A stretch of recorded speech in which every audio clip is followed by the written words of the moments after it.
Rewind-A-Dynamite from the post-wrestling site. AEW, lighting up the fuse. Sit back and enjoy the bubbly. As we hear from John and Wai Ting. Where we're going, we don't need roads. And if the buck stops here, this thing might blow. Everything you hear are opinions of the show. And if you don't like it, go to the forums and let them know. Hello one, hello all. It is Wai Ting and John Pollock. I've never been better. Yeah, you had a great day, it sounds like. Yeah, I just had a great news pack. It was uplifting. We chatted everything, Way, from Ric Flair to WWE security to Cameron, TKO, site fees, financial incentive packages, Oscar De La Hoya, Nick Khan, all covered. What other news pack out there in existence would cover all of these names? Usually, it's tough to do the financial incentive packages into Cameron crossover, but I think we managed it. Went through the ESPN figures from WrestleMania nights 1 and 2 and how they performed. Should we be impressed? Ted Cruz creeping his way into TKO's world, and Ric Flair being Ric Flair on the Ariel Helwani show. Yeah, basically, the entire world passes through professional wrestling, and we will discuss it all. It really does. Mm-hmm. Tonight, we're getting into Dynamite, which was at the Veterans Memorial Coliseum in Portland. 3,000 people, according to WrestleTix, and this was our culmination or follow-up to Darby Allin's win last week. And we recapped the show from last week with Darby's win, and MJF starts the show, running down Darby, calling it the Seattle Screwjob. And he had no notice, had to defend his title after beating Kenny Omega, called Aubrey Edwards out for a fast count, and his shoulders were up, and he lists off all his accomplishments. He eliminated Hangman's title hopes, kicked out of the One-Winged Angel days before Rhea Ripley could join that list, and wants Darby to return the belt to him, the rightful champion. Yeah, so he lists a number of excuses here, having wrestled 3 days before, finding out he had to wrestle on the day, which really is his own fault. But getting hit in the nuts, fast count, which is, I guess, exaggeration, and Darby's shoulders being up, or his shoulders being up. His shoulders being up. Yeah. Like all great heel justifications for rematch, as outrageous as maybe they may seem if we do rewatch the footage. But I feel like he, in his mind, made a big enough case that I wanted to see the rematch, certainly. Well, I think you're going to see the rematch, but they're going to make you wait because Kevin Knight came out instead, calling MJF a little bitch. And he says that he had MJF beaten several weeks ago when they had their match on TV. He waits for Knight to finish, and then MJF just mocks his promo, comparing him to Aristotle, and says, I beat you easily with the Heat Seeker. You should not be champion, and you've got a ceiling. You will never be AEW champion. You're just average. And Knight points out that MJF has never held the TNT title, and he's willing to hand him an ass whooping if he wants to have a match. So MJF signals he's ready to have the match right now. The bell's about to ring. He rolls out and says, next week. Mm-hmm. If I was Knight, I'd be like, no title match. Tough.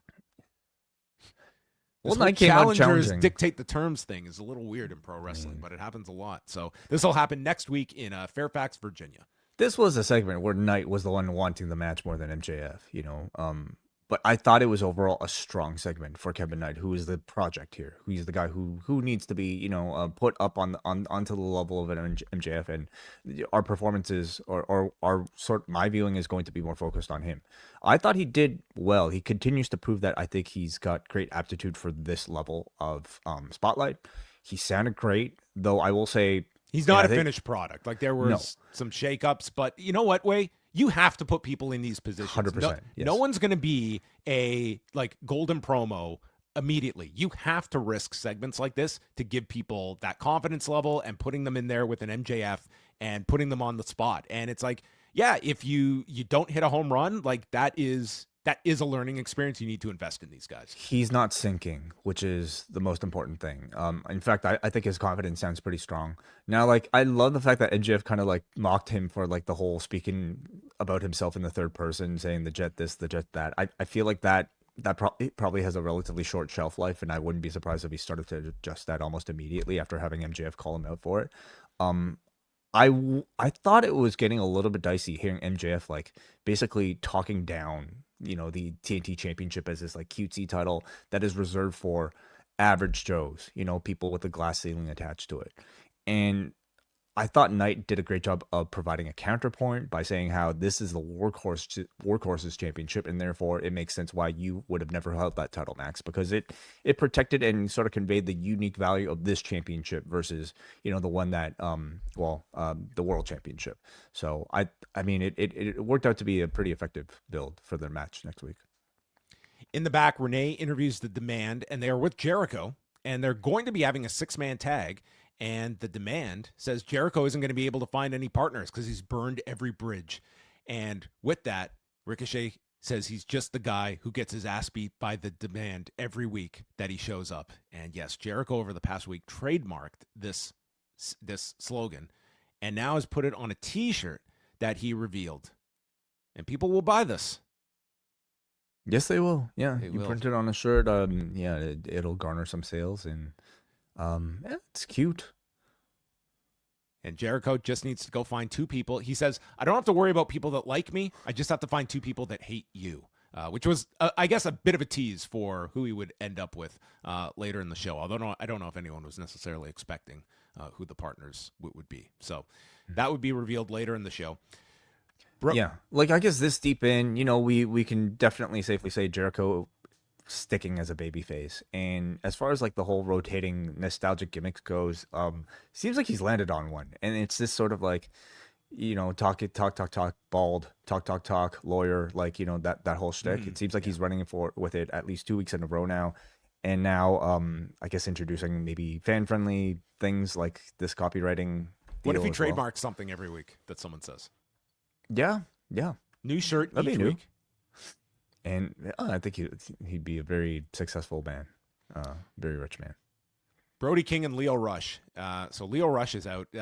This character has largely been confined to Collision, but it has been extremely popular. And I don't know how many people could play this character to the extent that Lio Rush does. It just feels like this guy was kind of tailor-made for this because it is a one-of-one performance. Yeah, I would say maybe Lio Rush and Andy Serkis could probably play this role, which is essentially like a wrestling Gollum. Yeah, that's the best comparison. So this is Brody King on Dynamite, and boy, were there big ice chants here. For at the beginning of this. So Rush laughs as he gets chopped, and there's a chant of "He's got rabies." There's a rebound stunner that gets stopped by Brody. He hits his lariat, and then Rush goes to the eyes on the apron to stop a Gonzo bomb, and then hops on all 4s into a tope suicida from the ring.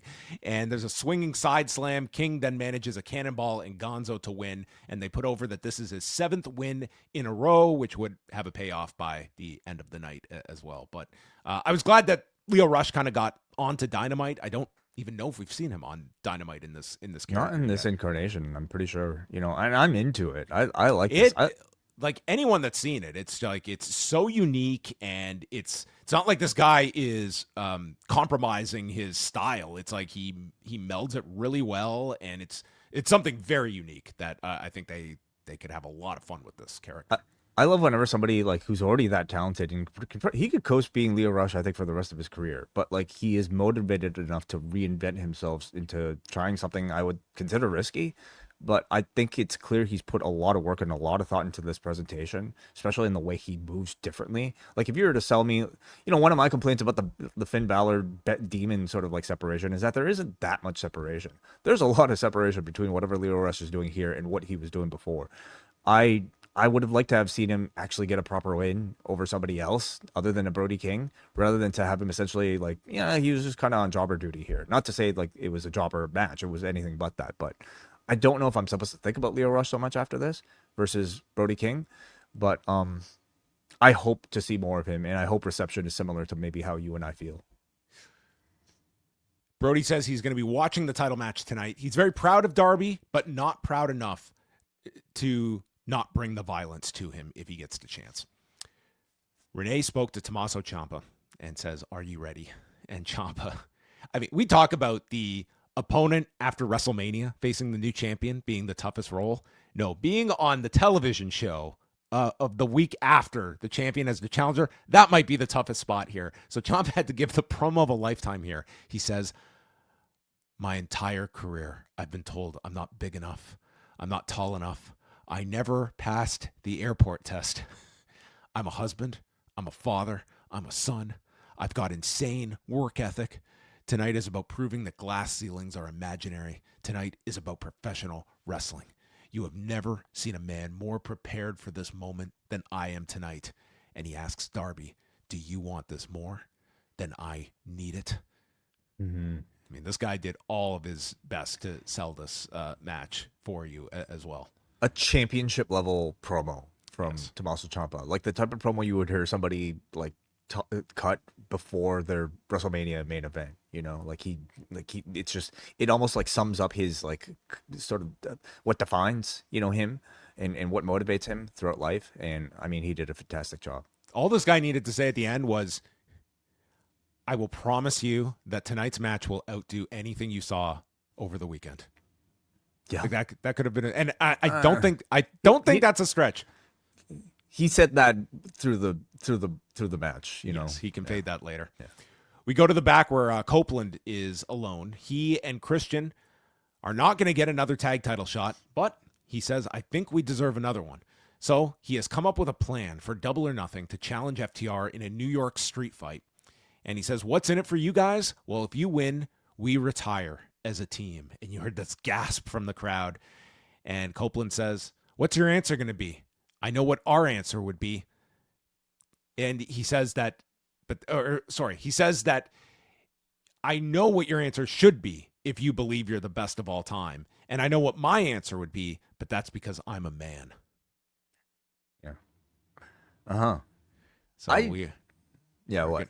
Nothing. I was just going to say we will be getting this match, obviously. Kit Wilson, I know, would have a response to this promo. Oh, that would have actually been great, yes.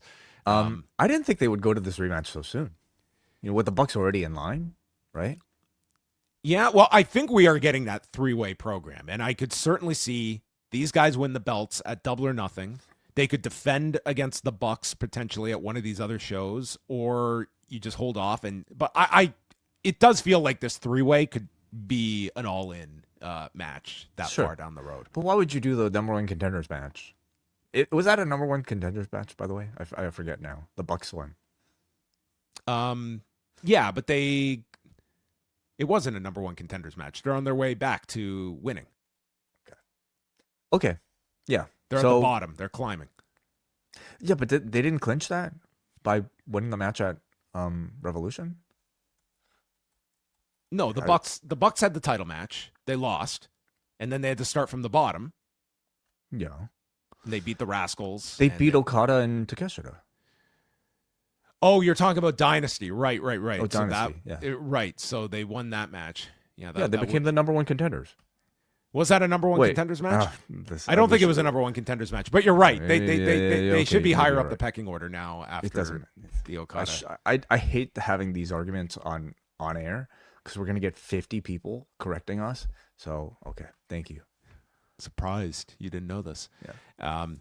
So yes, I will say this. It does feel like they are pushing some of these stipulations like really hard. Like I don't think they should go to like the retirement stipulation. Like that we're coming off the Hangman one recently. It's it's fine and all, but I don't think you want to overdo it either. And I don't think there's going to be too many people. Well, I shouldn't say too many people buying in because Hangman wasn't a retirement, but that was a stip that was very effective for that Revolution pay-per-view. We will see if people have the same. Like this is kind of telling you Copeland and Cage are winning the belts if you buy this show. It adds stakes, you know. Yes. And it makes the storyline like logical in that the FTR would be enticed to give them a championship rematch. Yeah.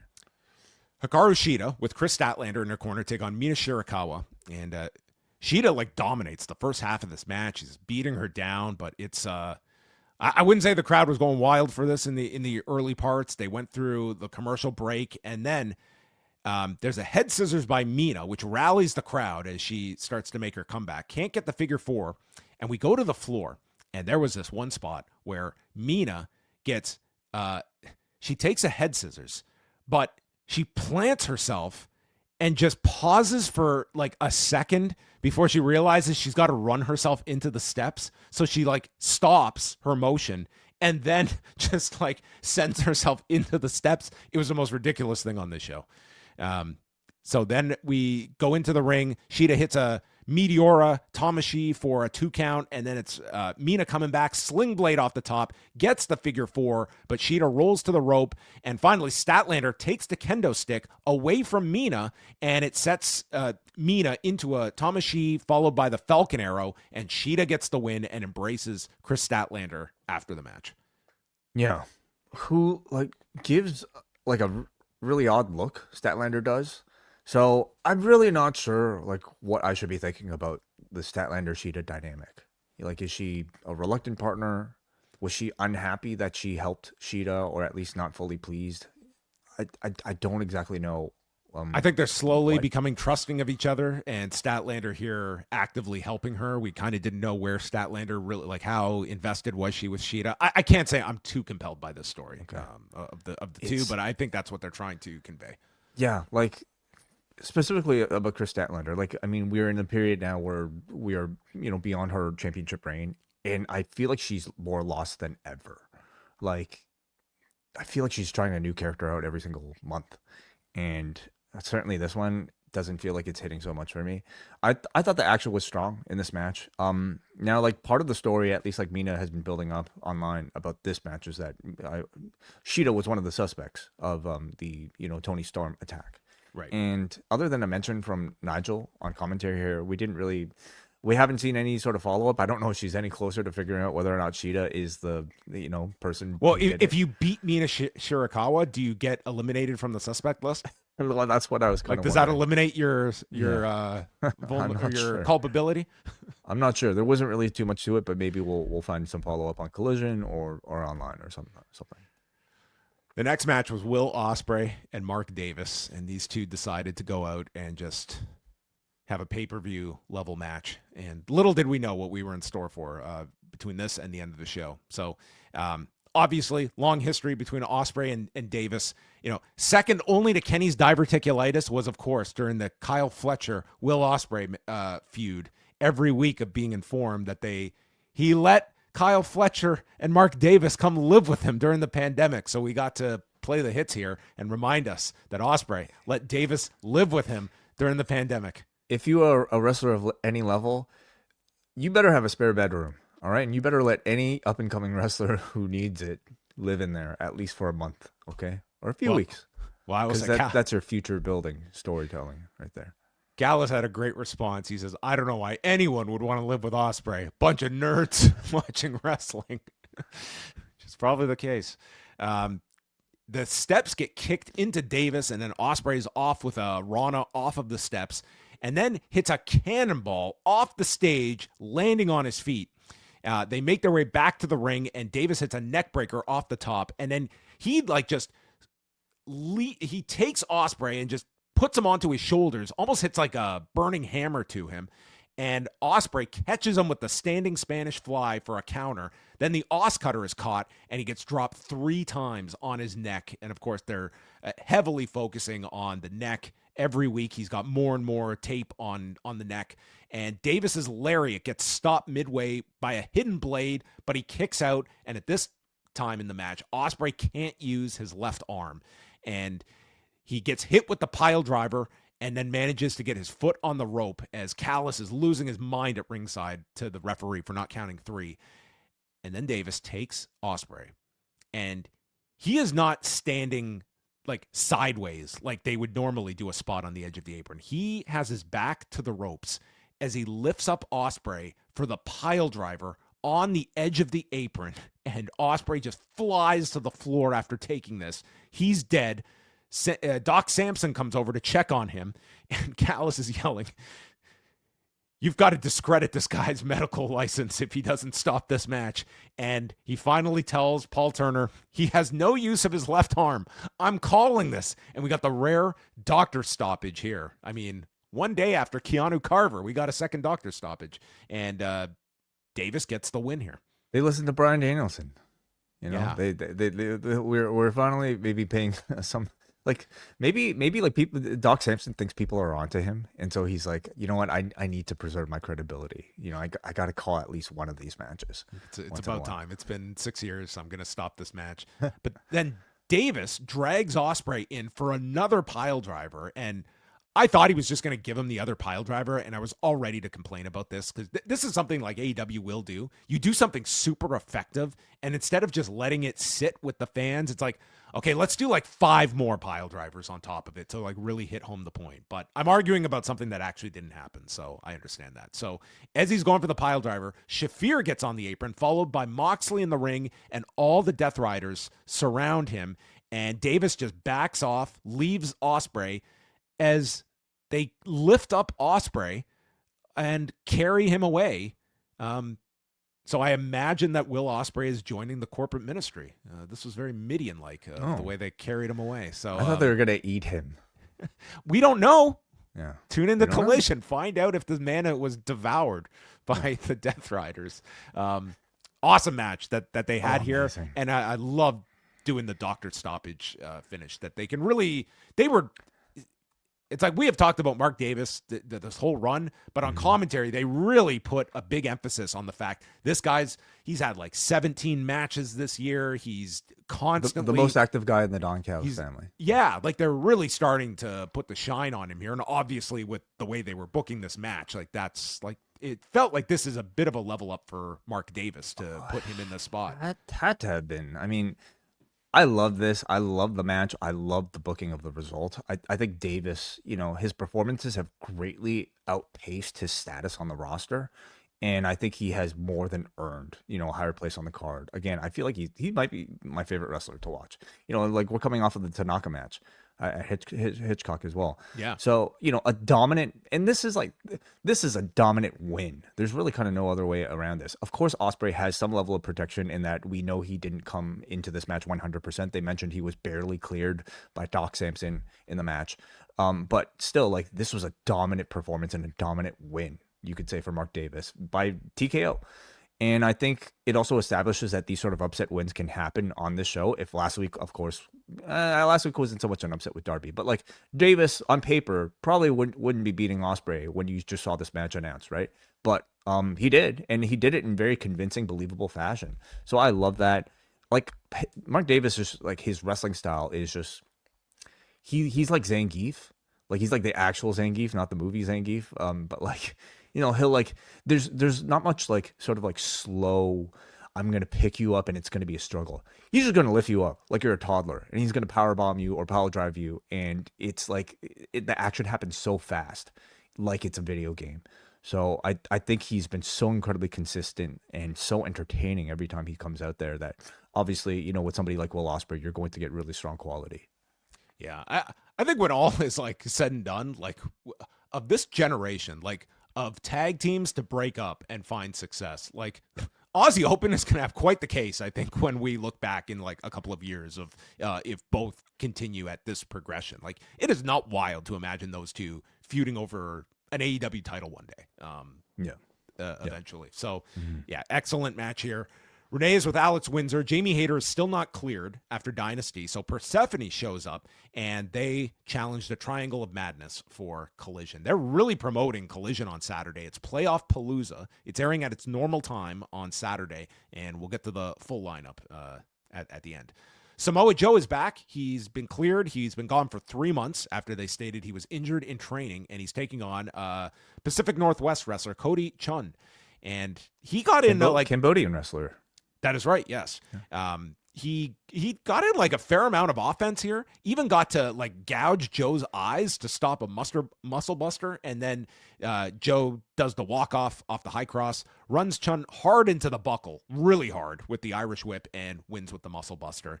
And as Joe is walking to the back, sorry, I'm looking at this fan in the front row who's doing Joe's signal here in parallel. He goes to the front, and there is Hook to congratulate Joe, and Joe embraces Hook. Yeah, so not much maybe indication about the direction other than like Joe and is back in the ops, and we could assume the ops are going to be somewhat active again, and we'll see what new members they may have found. Yeah, I think the ops need some retooling, to say the least. The weirdest video this whole week that I've seen. They throw to Darby Allin's most audacious moments, where we get a AEW highlight pack of Darby Allin to "I've Gotta Be Me" by Sammy Davis Jr. Didn't expect Sammy Davis Jr. on tonight's broadcast, much less for a Darby Allin video. I feel like this is very in line with what we've seen out of Darby Allin. I like, what would you have expected? Like downstate? That would certainly not fit. No, this guy. It definitely would not. Jericho provides an update. It was a great video, I felt. Oh, it was like all his crazy spots. He had Sting in this thing, and it was like just covering the whole 6 years of Darby Allin in AEW. Jericho walks out of a room and says that his teammates are here, and out walk Shelton Benjamin and Bobby Lashley, ending with MVP, who has quite his history with Jericho, stating, "It's never personal, it's business." Yeah. Which is quite the moment here for those that have aware of these two and their history. Yes. Mm-hmm. Yep. I liked it. A great sort of build up to a reveal that I feel like is logical worthy, with the demand. Yep, and worthy, I think, of genuine maybe surprise. Especially seeing this closing scene. Shivani brings out Darby Allin, and he lays the belt on the mat, and he gets on the mic and says that this was everything. This was for my parents, for my fiance, and says that at the end of my 15-minute ride, I want to be able to look in the mirror and recognize who is there. MJF interrupts and says, "Darby, you don't deserve shit. I want my belt back." Darby says no. He wants a rematch. He says no. There's a whole locker room full of people that deserve title shots. I'm not giving you a rematch until you put something up. So it looks like another stipulation. Maybe MJF will threaten to retire. And Darby says he's going to put his body on the line every week. And so I would imagine we're getting at least 4 weeks of title defenses before Double or Nothing, it looks like. If not more. Yeah, if not more. I mean, you could run with this longer than Double or Nothing. Like, everyone is looking at this. It's the show in Queens. But, I mean, sometimes you can, I feel this will not be a super long run. But, I mean, you're going to get some probably killer TV matches as long as it does last. If he is going to be delivering matches the quality of this one every single week, I would be extremely concerned, more than I already am, about his health. But this would also be one of the greatest runs in AEW Championship history. Well, the bar is insane after this one. So Ciampa walks out, and there is MJF, and they bump into each other. And MJF is talking to Ciampa, and Ciampa just leans in and kisses him on the cheek. Mm-hmm. I love this. Like, I don't know if this is set to lead to anything further, but like, just simply having this one moment and teasing some sort of tension between these two was enough to at least have me believe that there was a slightly higher than usual, maybe expected chance of Ciampa actually winning this before going on to face MJF. I would say they did a remarkable job, because I thought there were several moments in this match that this crowd like bit on, like those knee strikes, like. They have protected that with Ciampa since the moment he came into AEW. His promo was excellent. Like, that is one thing you will get with Darby, is I think that he is a champion. You can see just like a surprise outcome is not totally out of the question, especially when they came off just doing something like this a week ago. So Darby goes for the coffin drop right away, and Ciampa rolls to the floor, and he's hit by the coffin drop on the floor.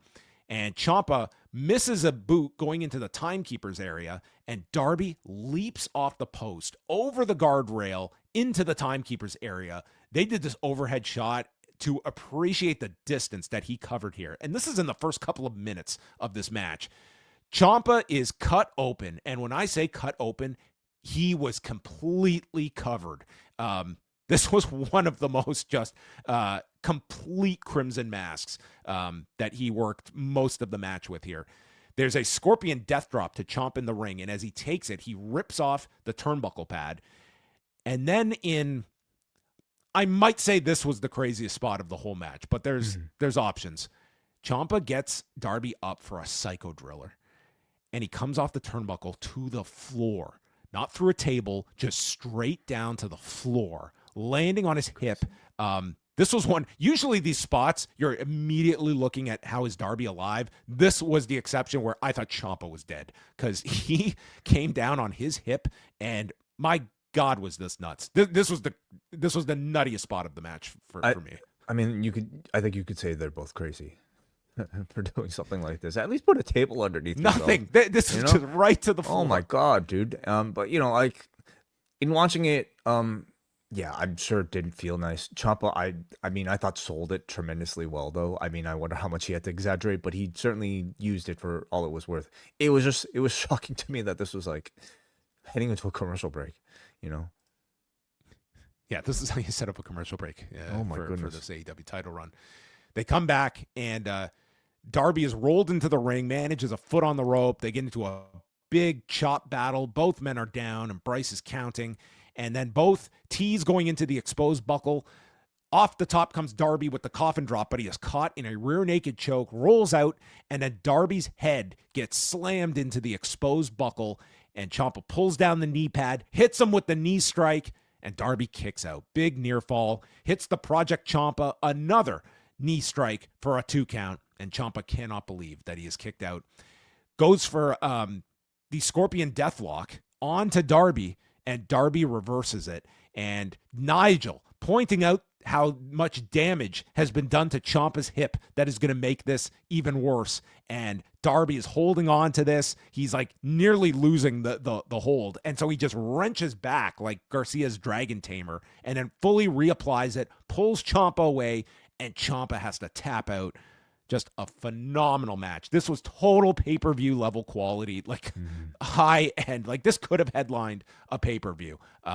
This was incredible. Like at worst, this is right next to the very best matches you saw this weekend. And I think some people would think this outperformed anything from Mania weekend. Like this was just an incredible TV match that was started this title reign off with, at the very least, the promise that you are going to get some unbelievable main events over the next few weeks. Strictly speaking, bell to bell, yeah, I would suggest that this was better than, whether it be the ladder match or Reigns versus Punk. Now, Reigns versus Punk, I think, is a separate case because I think that had a lot more going to it than just the bell to bell. So, as an experience, that will still be more remembered and maybe more enjoyed than something like this.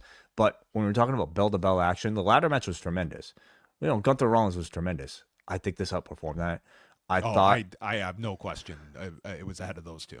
It was a beautiful match. I was one of the few who wasn't fully satisfied, and I think the lack of fight in the way Darby won the match last week, to me, his win felt more like a Money in the Bank cash in that it felt more opportunistic than, something based on just complete merit.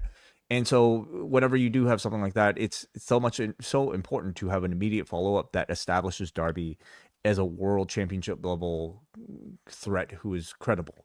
And this match did more than just that. I think as impressive as Darby Allin is, he to me conveyed a different level of intensity and spirit than usual. And coupled this with the promo that he cut earlier, I can buy the idea that now he is that much more motivated to run through those ropes faster or to take even more punishment than he does usually because he has something, very precious to fight for and to retain now. So I was worried about his motivation. Yeah, that's been a think about how motivated he was before and how much more motivated he is. Can you imagine if he ever has kids, how different he'll be? Dude, we were just watching this guy get flipped in the trunk of a car a month ago. Okay. That was only a few weeks ago. This felt like a different level of Darby Allin, and I also found it interesting that they gave Ciampa the blade job in this match. Considering how Darby is usually the undersized, more sympathetic figure here. Ciampa traditionally maybe more heelish in his current status in the company. Although tonight, you could have fooled me. He's very lovable here. But having Ciampa do the blood here, I think conveyed to me that Darby is capable of not just squeaking by the competition as your undersized underdog, but he's capable of maiming somebody too. Given that he's maybe more intense, more violent than before. So I thought that worked out really well. And for Ciampa, what an incredible run he's already had in AEW. I think maybe recency bias, but I think this exceeded the Fletcher match for me, which was Which probably, you could argue are the number 1 and number 2 TV matches this year that Yes. Ciampa's been a part of. Yeah, and what an accolade. Just simply you can attach to this guy. So he's certainly on his best singles run since his NXT days. I would suggest his best run since his NXT days already. Both men were so good here. I would love to see this rematch. But yeah, one of the matches of the year on television, I think we could say. 18 minutes and 6 seconds this one went. And I really like the post-match too, where Darby and Ciampa, they're on their knees. They end up shaking hands, and Ciampa puts the belt on him and just exits. I just thought this was like a really nice ending to this. And, the promo from earlier, it does set up like Ciampa, like how he comes off this loss and what you can do with that. I think overall, like this did a lot for both guys, and for Ciampa, like it should put him in some kind of direction after, like coming off of this as well. But then Ciampa exits and Brody King enters, and he tells Darby he's proud of him and said, "I spoke to Tony Khan with your permission.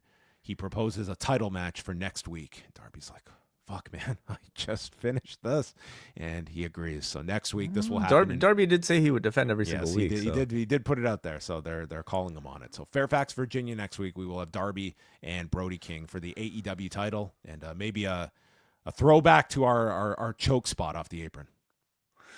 Choke spot off the apron. Oh yes, of course, yeah. Brody's yeah. He will survive choke. that. But yes, yeah. If you're looking for a follow up to like the quality of Ciampa and Darby, I certainly think Brody King represents a great candidate. Yeah, I'm looking forward to all of these matches. Saturday is the Playoff Palooza edition of Collision. They have announced a 10-man tag with the Young Bucks and the Rascals against the Dogs, Claudio Castagnoli, Daniel Garcia, and Wheeler Yuta. A trios title match with Orange Cassidy, Kyle O'Reilly, and Roderick Strong defending against Hechicero, Lance Archer, and Andrade. Jericho and the Hurt Syndicate against The Demand. Jack Perry defending the national title against El Clone. Tekla and Sky Blue against Alex Windsor and Persephone. And Chris Statlander will be in action. So a pretty packed edition of Collision. You're getting a Jericho match. You're getting 2 title matches. A 10-man tag with the Young Bucks, who will be in there with the Dogs and the Death Riders. So there should be some excellent stuff on this show on Saturday. Mm-hmm.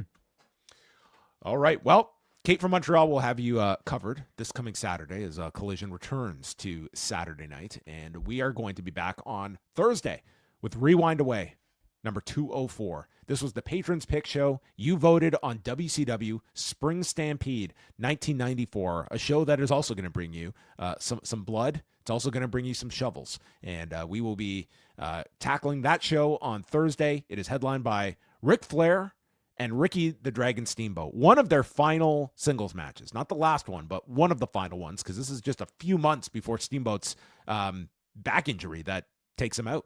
So that will be coming to Rewind-A-Wai on Thursday, and we're going to have to wrap this one up because Wai's got to start this show at some point. So I got to continue the show. I am okay. into it, Okay. but I do have to finish it. Yes, but this show is up in its entirety on WWE's YouTube. So simply search for Spring Stampede 1994, and you can watch it and then listen to our review in the Post Wrestling Cafe afterwards. Yeah. The cows really make this poster, Wai. I mean, it's a nice touch at the bottom, right? Just to really hit home the theme of the show, and then let's awkwardly just take these renders of our 2 main event combatants and plop them on top of the bulls.